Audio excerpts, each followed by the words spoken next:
Dear sister, do you believe God? Everything He has promised you, not what He promised someone else or some other group.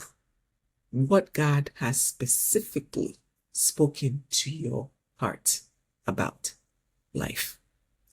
You see, despite Abraham's sins that he sometimes committed, Abraham took God at his word concerning his life and having a great nation. He believed even though the physical circumstances looked bleak and homeless. Whatever God has said to you, do you believe God? This is very important because it is in this belief that Abraham rested on through the many seasons before he was ever circumcised and before he saw his son Isaac. Ooh. God's grace is timeless and is given at any time. We do not need to be in a certain religious posture or practice to receive God's grace. Abraham believed God. He received his credit, and it was years later that he was circumcised.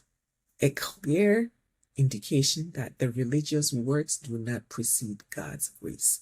Our religious works do not precede God's grace. When God wants to show grace, He just does it. It's a gift. He gives it freely to us.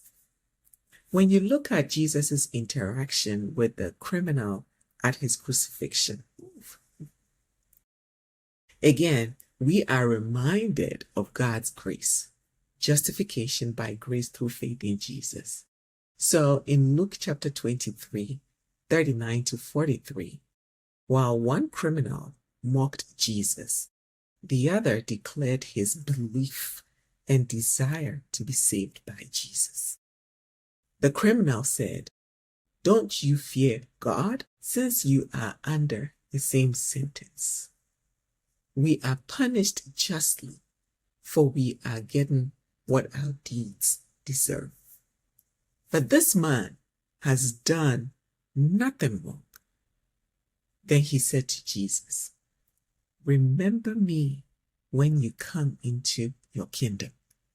And Jesus answered him, "I tell you the truth.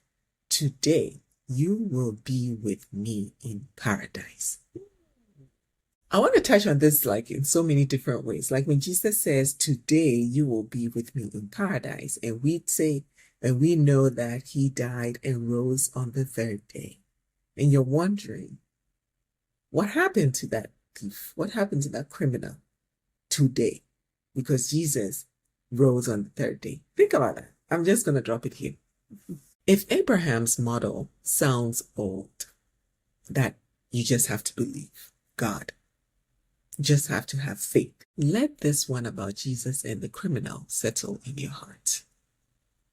The criminal, in humility, saw himself a sinner, gave himself to Jesus, and the Lord did not reject him. That's also for you. God does not reject us. God received him. He believed. He surrendered his heart.